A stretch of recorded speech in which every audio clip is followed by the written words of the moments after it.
दोस्तों, सबसे पहले आपको हिंदी दिवस की बहुत बहुत शुभकामनाएं।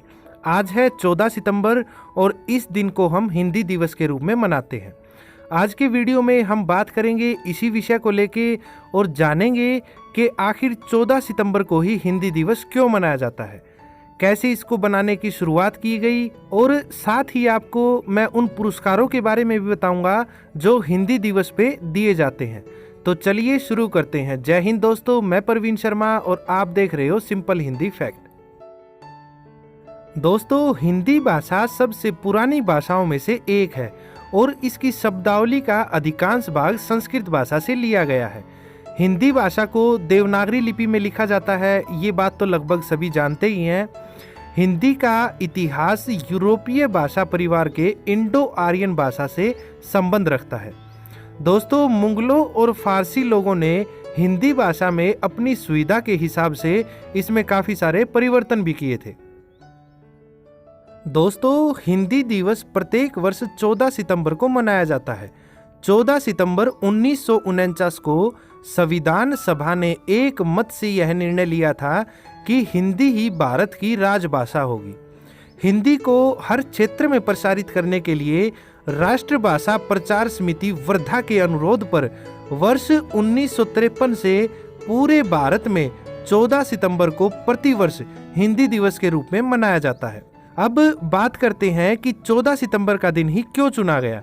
दोस्तों, 14 सितंबर 1949 को व्योहार राजेंद्र सिम्हा जी का 50वां जन्मदिन था, जिन्होंने हिंदी को राष्ट्रीय भाषा बनाने के लिए बहुत लंबा संघर्ष किया। स्वतंत्रता प्राप्ति के बाद हिंदी को राष्ट्रभाषा के रूप में स्थापित करवाने के लिए काका कालेलकर जी, मैथिलीशरण गुप्त जी, हजारी प्रसाद द्विवेदी जी और सेठ गोविंद दास जी आदि साहित्यकारों के साथ मिलकर व्योहार राजेंद्र सिम्हा ने अथक प्रयास किया। हिंदी दिवस की पूर्व संध्या पर कई स्कूलों, कार्यालयों और कॉलेजों में अनेक कार्यक्रमों का आयोजन किया जाता है। इस समारोह के अवसर पर हिंदी कविता, गायन कार्यक्रम और हिंदी भाषा से जुड़े अनेक परीक्षाएं आयोजित की जाती हैं। दोस्तों, हिंदी दिवस के आयोजन पर लोग एक दूसरे के बीच हिंदी भाषा के इस्तेमाल को प्रोत्साहित करते हैं। गांधी जी ने हिंदी भाषा को जनमानस की भाषा भी कहा था। हिंदी भाषा के बारे में भारतीय संविधान के भाग 17 के अनुच्छेद 343(1) में वर्णित है कि संघ की राष्ट्रभाषा हिंदी और लिपि देवनागरी होगी। संघ के राजकीय प्रयोजनों के लिए प्रयोग होने वाले अंकों का रूप अंतर्राष्ट्रीय रूप होगा। हालांकि जब राष्ट्रीय भाषा के रूप में हिंदी भाषा को चुना गया और इसको लागू किया गया तो गैर हिंदी भाषी राज्य के लोग इसका विरोध करने लगे और अंग्रेजी भाषा को भी राजभाषा का दर्जा देना पड़ा, जिस कारण हिंदी में भी अंग्रेजी भाषा का प्रभाव पड़ने लगा। इसके साथ ही हिंदी भाषा पर अंग्रेजी के शब्दों का भी बहुत अधिक प्रभाव हुआ और कई शब्द प्रचलन से हट गए और अंग्रेजी के शब्दों ने उनकी जगह ले ली, जिससे भविष्य में भाषा के लुप्त होने की संभावना अधिक बढ़ गई है। यहाँ तक कि वाराणसी में स्थित दुनिया में सबसे बड़ी हिंदी संस्था आज बहुत ही खस्ता हाल में है। दोस्तों, आपको जान के हैरानी होगी कि बोलने वालों की संख्या के अनुसार अंग्रेजी और चीनी भाषा के बाद हिंदी पूरी दुनिया में तीसरी सबसे बड़ी भाषा है। हाँ, ये बात अलग है कि उसे अच्छी तरह से समझने, पढ़ने और लिखने वालों की संख्या बहुत ही कम है और समय के साथ साथ यह और भी कम होती जा रही है।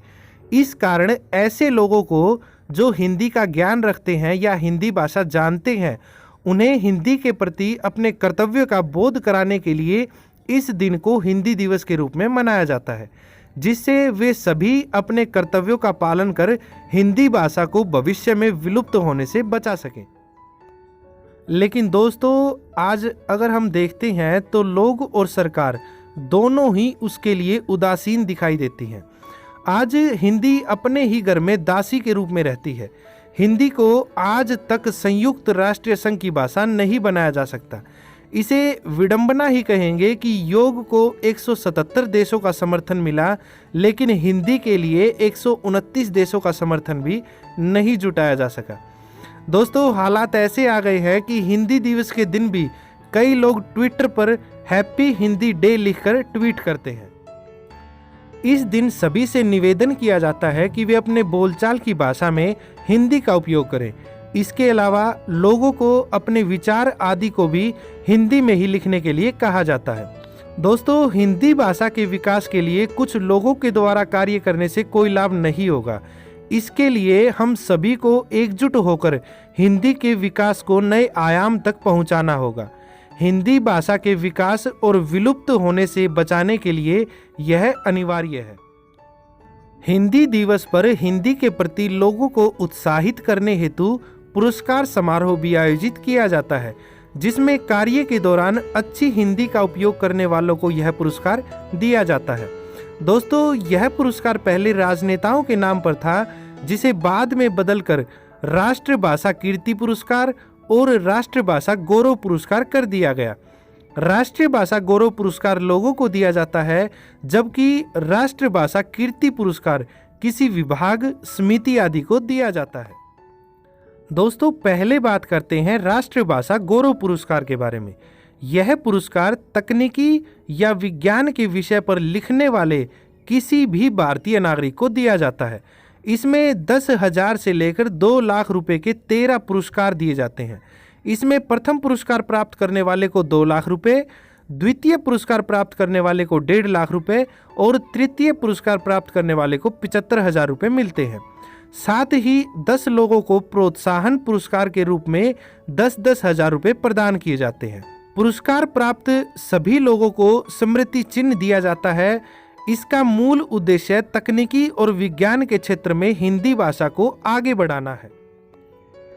अब बात करते हैं राजभाषा कीर्ति पुरस्कार के बारे में। इस पुरस्कार योजना के तहत कुल 39 पुरस्कार दिए जाते हैं। यह पुरस्कार किसी समिति, विभाग, मंडल आदि को उसके द्वारा हिंदी में किए गए श्रेष्ठ कार्यों के लिए दिया जाता है। इसका मूल उद्देश्य सरकारी कार्यों में हिंदी भाषा का उपयोग करने से है। तो दोस्तों ये थी हिंदी दिवस से जुड़ी हुई कुछ बातें। उम्मीद है वीडियो आपको पसंद आई होगी। बने रहिए हमारे साथ ऐसी ही रोचक जानकारियों के लिए। जय हिंद, जय भारत।